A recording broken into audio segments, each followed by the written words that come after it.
नमस्कार दोस्तों, आज हम लोग अर्थशास्त्र से रिलेटेड इकोनॉमिक्स के प्रश्न PYQ मतलब प्रीवियस ईयर क्वेश्चन से रिलेटेड प्रश्न जो कि TGT, PGT otherwise all competitive exam के लिए इम्पोर्टेंट है।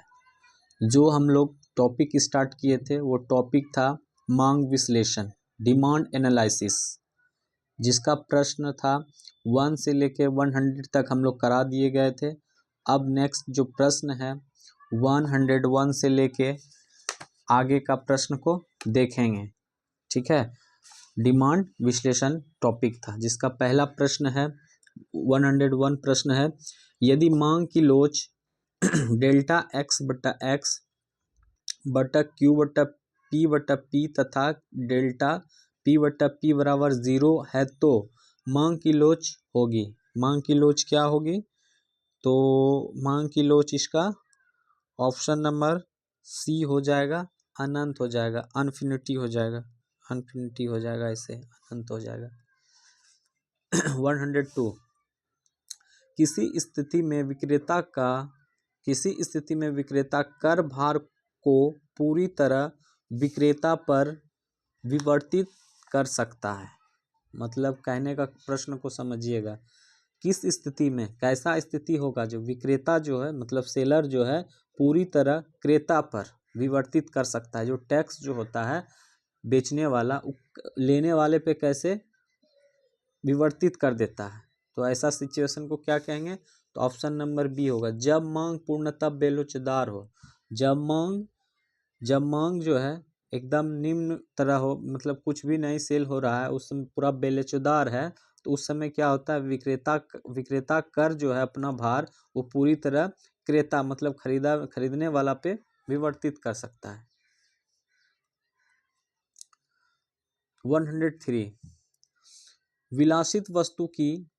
विलासित की वस्तु की मांग की आय लोच होती है। जो विलासित की वस्तु होती है उसका मांग लोच कैसा होता है?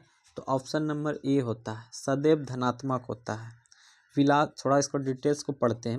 विलासत की वस्तु की मांग आय लोच सदैव धनात्मक होगी। इन वस्तुओं के संदर्भ में मांग में वृद्धि आय में वृद्धि की अपेक्षा अधिक होता है। मांग में वृद्धि जो होता है ना, आय की अपेक्षा अधिक होता है, इसलिए इसको विलासित वस्तुओं को एनी टाइम सदैव धनात्मक रूप में देखते हैं। चलिए 104 निम्नलिखित वस्तुओं में से किसकी मांग की कीमत लोच सबसे कम है? निम्नलिखित वस्तुओं में से किसकी मांग की लोच सबसे कम है? तो 104 का हो जाएगा बी नंबर, कीमत लोच इसका सबसे कम रहता है। नमक हो गया, माचिस हो गया, ये सब का कीमत लोच किसकी मांग की कीमत लोच निम्न रहता है, सबसे कम रहता है। नमक हो गया और माचिस हो गया।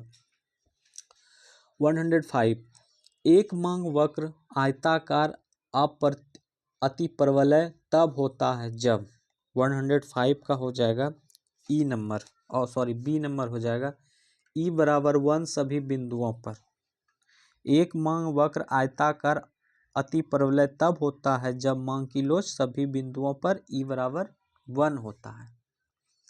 चलिए 106 निम्नलिखित में से कौन सी पूर्ति की लोच को मापने की विधि नहीं है? निम्नलिखित में कौन सी पूर्ति की लोच मापने की विधि नहीं है? तो 106 का हो जाएगा बी नंबर, कुल व्यय विधि, यह मापने की विधि नहीं है। कहने का मतलब प्रश्न कह रहा है कौन सी पूर्ति की लोच मापने की विधि नहीं है, तो कुल व्यय विधि नहीं होता है। तो और कौन सा विधि है तो थोड़ा देख लेते हैं।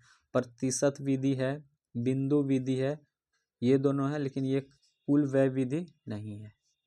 चलिए 107 सभी बिंदु पर इकाई लोच की दशा में मांग वक्र होता है। कैसा होता है? तो सभी बिंदु पर इकाई लोच की दशा में मांग वक्र होता है। कैसा होता है? तो होता है ऑप्शन नंबर सी, आयताकार हाइपरबोला। आयताकार हाइपरबोला। इसका डायग्राम अगर हम बनाते हैं तो डायग्राम देखिए कैसे बनेगा, ऐसे बनेगा और यहाँ 0 हो जाएगा, इधर x हो जाएगा, इधर y हो जाएगा, और डायग्राम इसका ऐसे बनेगा, आयताकार हाइपरबोला, मतलब ई पी बराबर 1 हो जाएगा। चलिए 108 यदि एक वस्तु की मांग बेलोच है, मतलब उसका मांग में थोड़ा सा कुछ नहीं है, एकदम बेलोच है इसकी कीमत में वृद्धि से, अगर उसके कीमत में वृद्धि कर देते हैं तो इस वस्तु के उपभोक्ताओं पर कुल व्यय पर असर होगा। क्या होगा? वृद्धि हो जाएगा। ऑप्शन नंबर ए हो जाएगा, वृद्धि हो जाएगा।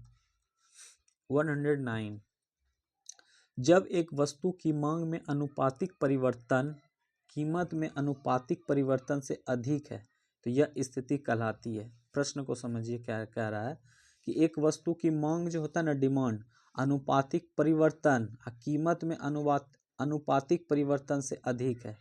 मतलब कि मांग अनुपातिक परिवर्तन और कीमत के अनुपातिक मतलब कीमत के अनुपातिक परिवर्तन से अधिक है मांग का अनुपातिक परिवर्तन। तो इस स्थिति में क्या होगा? मांग ज़्यादा है, कीमत में परिवर्तन से ज़्यादा है, तो 109 का हो जाएगा डी नंबर। अत्यधिक लोचदार मांग होगा। क्या होगा? मतलब मांग ज़्यादा है तो क्या होगा? अत्यधिक लोचदार मांग होगा। चलिए 110 आयताकार अतिपरवलय वक्र की लोच बराबर होता है। आयताकार अतिपरवलय वक्र की लोच के बराबर होता है, तो ऑप्शन नंबर ए हो जाएगा, 1 होता है। 111 यदि मांग वक्र की आकृति आयताकार अतिपरवलय है तो मूल्य प्रतिस्थता का मान होगा। क्या होगा? 111 का क्या हो जाएगा? ए नंबर हो जाएगा, 1 हो जाएगा। चलिए 112 किसी वस्तु की मांग फलन Q बराबर के पी माइनस पावर आर, यहाँ P की कीमत है। P जो है क्या है? कीमत है। Q मांग की मात्रा है, K तथा R घनात्मक अचर है। मतलब P प्राइस हो गया कीमत, Q हो गया क्वांटिटी मतलब मांग की मात्रा, और K तथा R हो गया धनात्मक अचर। के लिए मांग की कीमत लोच निम्नलिखित में से कौन सी होगी? 112 का हो जाएगा, सी नंबर हो जाएगा, सिर्फ R। इसको समीकरण के द्वारा निकाला जाता है। समीकरण जैसे लिखेंगे Q बराबर के पी पे पावर माइनस आर, ये हो गया समीकरण 1। और फिर लिखेंगे ई डी बराबर डी पी और D P into P by Q, ये समीकरण 2 होगा। इसको सॉल्व करेंगे तो निकल जाएगा हमारा R। 113 नंबर मूल बिंदु से गुजरती हुई रेखीय, मूल बिंदु से गुजरती हुई रेखिक आपूर्ति वक्र की कीमत लोच होगी। क्या होगा? 13 का हो जाएगा, 1 नंबर, ए नंबर, इकाई होगी। 114 प्रश्न है, जहां मांग फलन P बराबर 16 minus Q minus 0.5 Q square है, तो वहाँ Q बराबर 4 होने पर मांग की मूल्य लोच क्या होगा? जहाँ पे Q है अगर वहाँ पे 4 रख दे तो मांग की मूल्य लोच क्या हो जाएगा? तो ऑप्शन नंबर बी हो जाएगा, प्लस 0.2। इसको निकालने के लिए थोड़ा लेंदी प्रोसेस है। इसको फार्मूला इसमें सेट करना पड़ेगा। ई डी बराबर माइनस डी क्यू बट्टा डी पी इंटू पी बट्टा क्यू। इस पर बैठा के अगर मान सारा रख देंगे, निकालेंगे, तो मेरा आंसर आ जाएगा 0.2। चलिए 115 दिए गए मांग फलन Q बराबर 20/P में जहां चिन्हों का अपना सामान्य अर्थ किस कीमत पर मांग की लोच 1 होगी, तो 115 का हो जाएगा डी नंबर। उपयुक्त में से सभी, इसका 20 भी आ जाएगा, 10 भी आ जाएगा, 5 भी आ जाएगा। इसको भी हम बैठाएंगे फार्मूला पे तो इसका मान निकल जाएगा। P का मान निकालने पे सभी हो जाएगा इसमें। 116 मांग फलन P बराबर 10 minus 2x minus 0.5 x square के लिए x का मान 2 का मान का मांग कीमत लोच कितनी होगी? 16 में भी वही फार्मूला लगाएंगे जो बताए थे, ई डी बराबर डी क्यू बटा डी पी इंटू पी बटा क्यू। इस पे सेट करेंगे तो इसका आंसर आ जाएगा बी नंबर 0.5 आ जाएगा। 17 नंबर, दोनों अक्षों को स्पर्श कर रहे एक सीधी रेखा वाले मांग वक्र के संदर्भ में निम्नलिखित में से कौन सत्य है? मांग लोचदार। 17 का हो जाएगा बी नंबर। मध्य बिंदु के ऊपर, मध्य बिंदु के ऊपर क्या हो जाएगा? संदर्भ रेखा वाले मांग वक्र संदर्भ में कौन सा सत्य हो जाएगा? तो मध्य बिंदु के ऊपर। चलिए 118 जब किसी वस्तु की कीमत 15 रुपया होती है तो उपभोक्ता 240 रुपया खर्च करता है। देखिए प्रश्न क्या कह रहा है, जब किसी वस्तु की कीमत 15 रुपया होती है तो उपभोक्ता 240 रुपया खर्च करता है, मतलब जो खरीदने वाला है, जो यूज करता है उपभोक्ता। जब उस वस्तु की कीमत बढ़कर 20 रुपया हो जाती है तो वह 300 रुपया खर्च करता है। तो मांग की लोच का मान कौन सा होगा? मांग की लोच का मान कौन सा होगा? तो ये ऑप्शन नंबर ई हो जाएगा। इसमें इसका आंसर नहीं, इसका आंसर 3/4 होगा। इसको सॉल्व करने पे जैसे P1 15 रुपया हो गया, ये P1 15 हो गया, और फिर P2 हो गया 20 रुपया, ठीक है। फिर ये खर्च कितना का रहा है तो Q1 हो जाएगा 240, और फिर हो जाएगा Q2 हो जाएगा 300।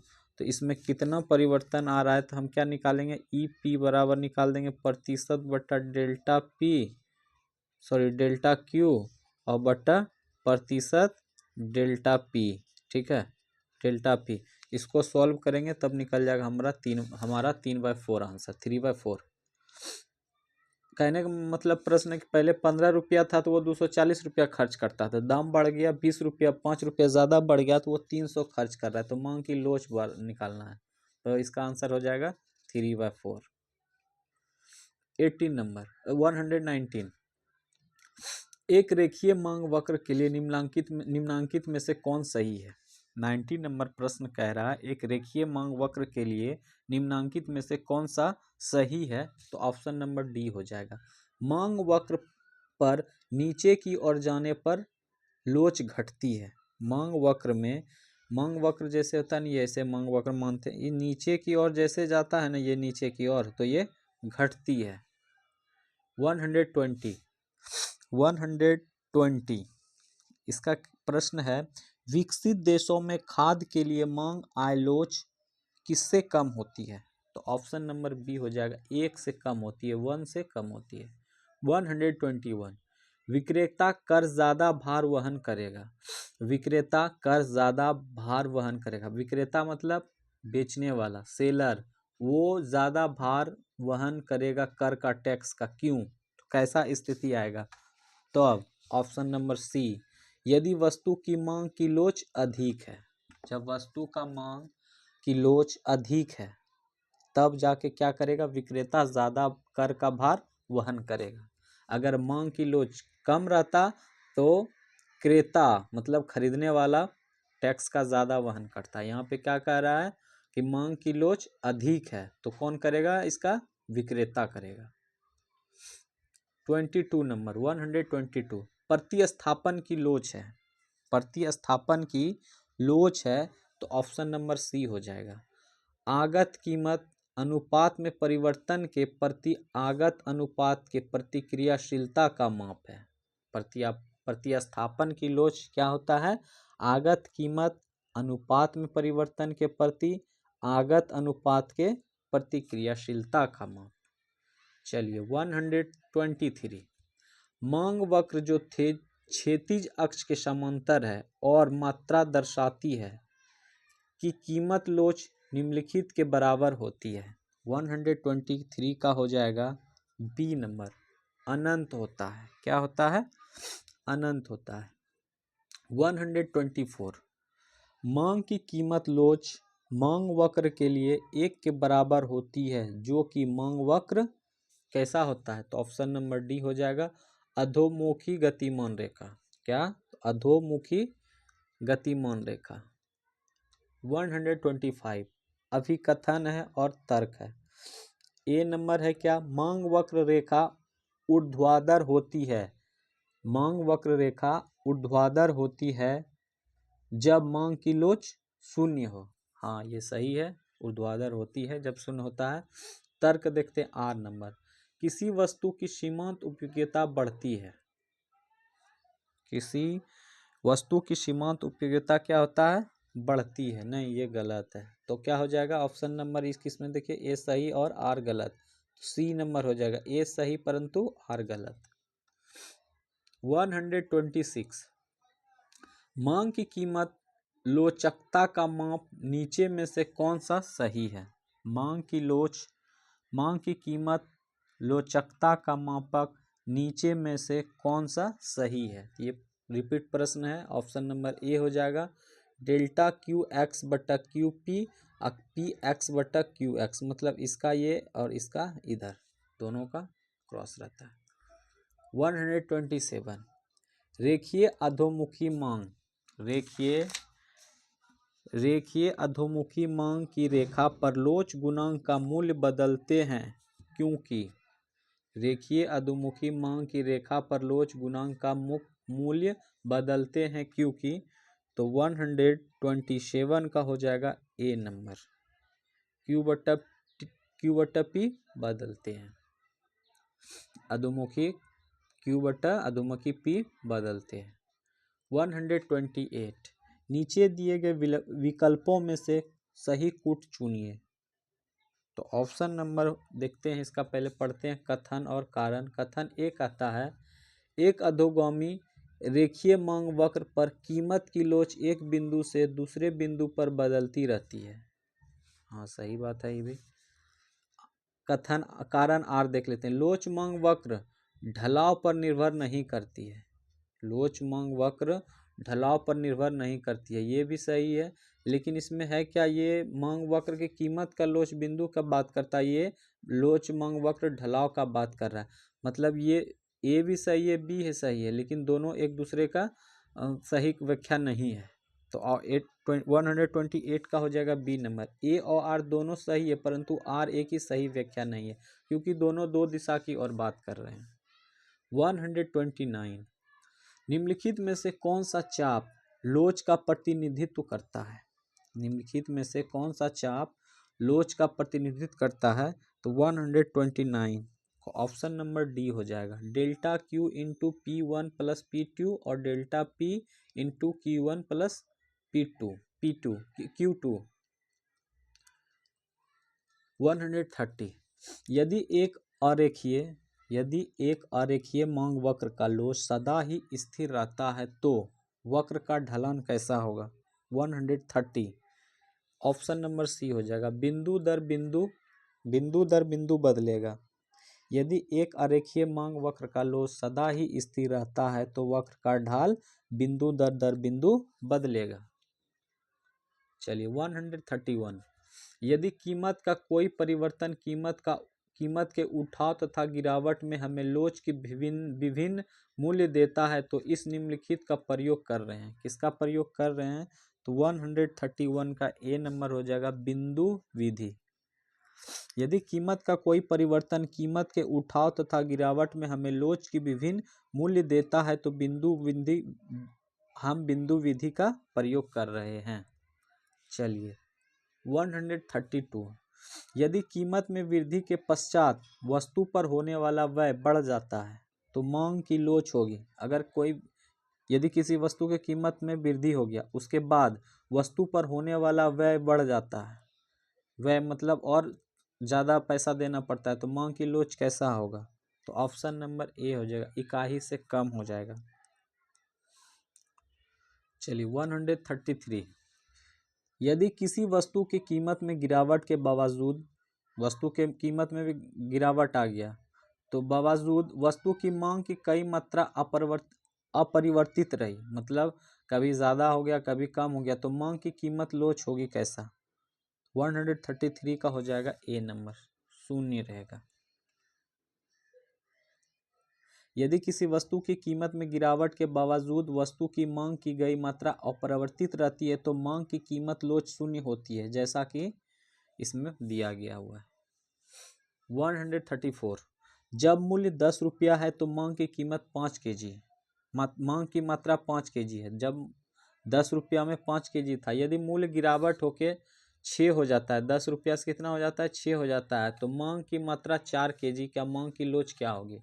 जब 10 रुपया था तो 5 kg मिलता था, जब मांग की कीमत और घट गया 6 रुपया हो गया तो मांग की मात्रा 4 kg, मतलब 5 kg से 4 kg हो गया, इधर 10 से 6 हो गया, तो 134 का क्या हो जाएगा, इसको निकालना होगा, तो इसका हो जाएगा ए नंबर, इकाई से ज़्यादा, इकाई से ज़्यादा। तो इसको निकालने के लिए क्या करते हैं, इसका फार्मूला हम बताए थे, इसका फार्मूला होता है ई पी बराबर डेल्टा क्यू बटा delta P into P by Q. तो इसको निकालेंगे कैसे, इसको बैठाओ, पहले P1 हमारा क्या था 10, और P2 कितना हो गया 6, और फिर Q1 हो गया 5 और Q2 हो गया 4। तो इसको डायरेक्ट निकाल लेते हैं, ई पी कर लेते हैं, Q बट्टा पी, Q हमारा कितना था 1/4, और इधर हो गया 10/5, ठीक है। इसको और लेंदी बनाना होगा, तो इसका आंसर निकल जाएगा, हमारा आंसर निकल जाएगा 1/2 सॉल्व करने के बाद। 135, एक मांग फलन दिया हुआ, एक मांग फलन दिया गया है, एक मांग फलन दिया गया है P इंटू क्यू 60, जहाँ P कीमत है तथा Q मात्रा है, मतलब क्वांटिटी है, एक प्राइस है, ठीक है, क्वांटिटी और प्राइस है।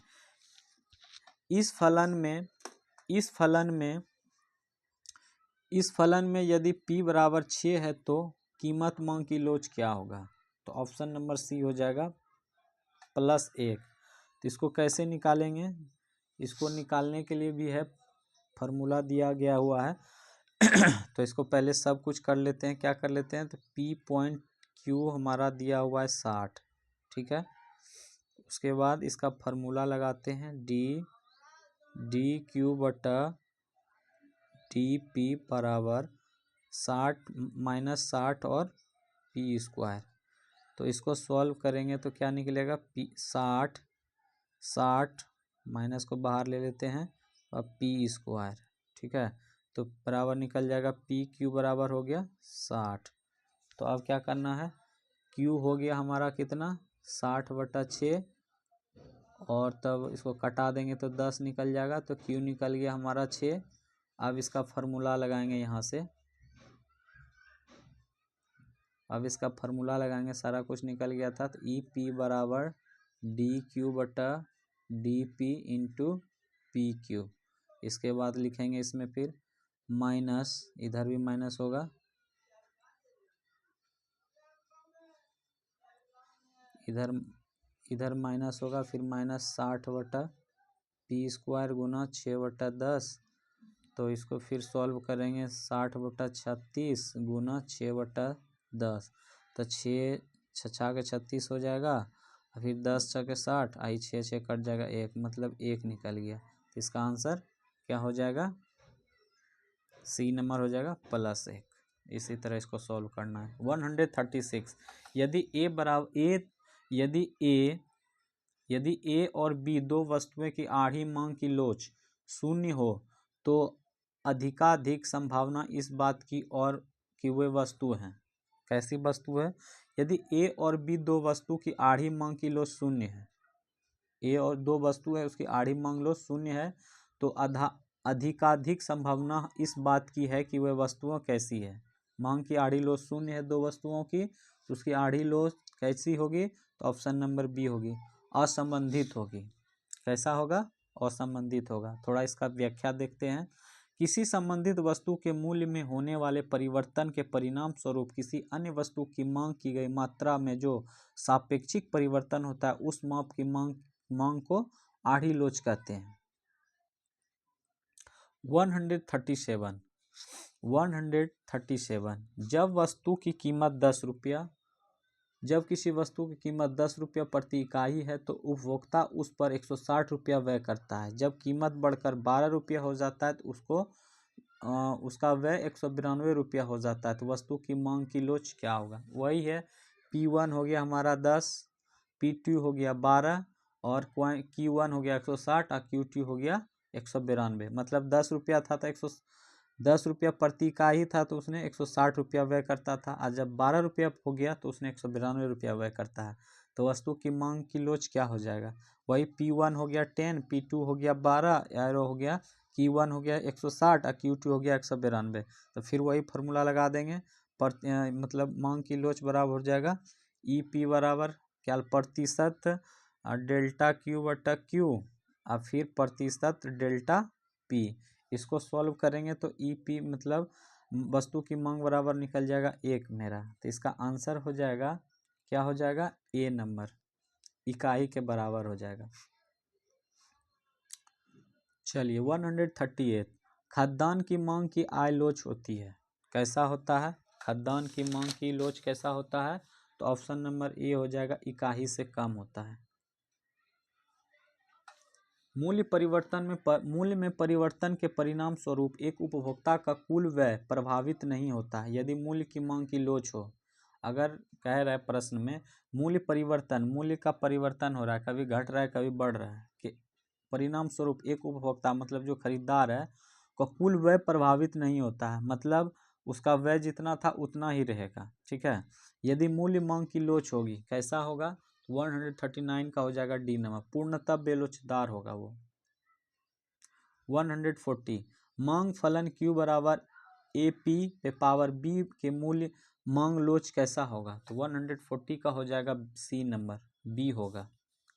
इसको सॉल्व किया जाता है, कैसे सॉल्व किया जाता है देखते हैं। Q बराबर AB बटा B इंटू EP बराबर वाट। तो इसका फार्मूला होता है EP बराबर माइनस DQ बटा DP इंटू P बटा Q। इस पे सॉल्व करेंगे तो आंसर हमारा निकल जाएगा B। 141, समयावधि जितनी दीर्घ होगी, मतलब टाइम जितना अधिक होगा, पूर्ति की लोच होगी, कैसा? तो 141 का C नंबर, अधिक लोचदार होगा।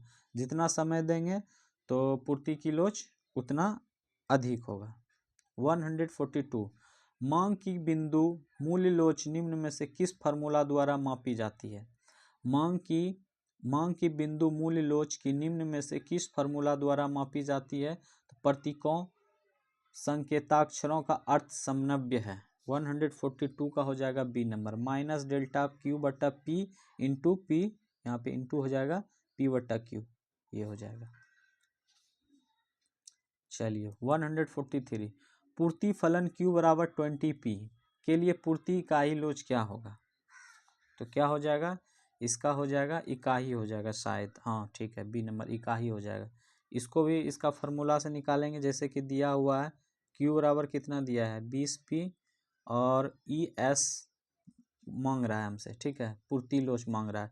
तो इसको कैसे निकालेंगे? तो ES बराबर हो जाएगा माइनस DQS इंटू DP बटा P इंटू QS। तो Q बराबर हम ये लिख सकते हैं, Q बराबर लिख सकते हैं 20P। तो अब हो जाएगा यहाँ पे DQ बटा DP बराबर 20, इतना निकलेगा। उसके बाद फिर इधर करेंगे ES बराबर 20 और फिर P बटा 20P बराबर 1। तो इसको सॉल्व करेंगे, ES बराबर हो जाएगा 1। चलिए 144, चाय के मूल्य में 40 रुपया प्रति पाउंड से 50 रुपया प्रति पाउंड की वृद्धि हो गया। चलो ये मतलब हो गया P1 हो गया, ये हो गया P2, ठीक है। फलस्वरूप कॉफ़ी की मांग में 600 पाउंड से बढ़कर 720 पाउंड हो गया, मतलब Q1 हो गया, ये Q2 हो गया। तो मांग की आधी लोच निकालना है, क्या करना है? मांग की आधी लोच निकालना है। तो इसका फार्मूला फिर वही है, इसका फार्मूला क्या है? इसका फार्मूला हो जाएगा P1 दिया हुआ है हमारा, P2 भी दिया हुआ है, Q1 भी दिया है, Q2 दिया है। पहले 40 रुपया था, 50 रुपया हो गया। कॉफ़ी के मांग में 600 से 720 रुपया बढ़ के हो गया। तो इसका निकालने का फॉर्मूला होता है, इसका क्या होता है, डेल्टा क्यू ए बटा delta P B into P B और डेल्टा क्यू ए। तो प्रारंभिक मूल्य 40 रुपया है, इसको देखिए ऐसे सेट करते हैं, 120 कहाँ से आया, ये दोनों का अंतर निकालें, ठीक है, 120 बटा 10 ये दोनों का अंतर और इंटू 40 बटा 600। तो इसको सॉल्व करेंगे तो 0 0 कैंसिल हो जाएगा, 0 0 कैंसिल हो जाएगा, 12 पंच 60 हो जाएगा, 12 पंच 60 बच जाएगा 4/5, ठीक है, 4/5 हो जाएगा। तो इसका आंसर तो है, तो इसमें 4/5, ऑप्शन नंबर डी जो है 4/5 है, मतलब 4/5। चलिए 145 प्रश्न को देखेंगे। जब दो वस्तुओं के बीच मूल्य की आधी लोच शून्य हो तब ऐसी वस्तु कही जाती है। जब दो वस्तुओं के बीच मूल्य की आधी लोच शून्य हो तब ऐसी वस्तुएं कही जाती है। 145 को ए नंबर स्वतंत्र वस्तुएं कहते हैं। क्या कहते हैं? स्वतंत्र वस्तुएं कहते हैं। इस प्रश्न को ठीक से फिर से देखते हैं, ठीक है। जब दो वस्तुओं के बीच मूल्य की आधी लोच शून्य होती है तो ऐसी वस्तुएं कहलाती है स्वतंत्र वस्तुएं। 146 एंजिल के नियम के अनुसार खाद्य पदार्थों की मांग की लोच क्या होता है? एंजिल के नियम के अनुसार खाद्य पदार्थों की मांग की लोच कैसा होता है? तो ऑप्शन नंबर ए हो जाएगा, इकाई से कम होती है। चलिए 147 नंबर, मांग की आधी लोच होती है। मांग की आधी लोच कैसी होती है? तो ऑप्शन नंबर डी हो जाएगा, संयुक्त मांग वाली वस्तुओं से ऋणात्मक। संयुक्त मांग वाली वस्तुओं से ऋणात्मक होती है मांग की आधी लोच।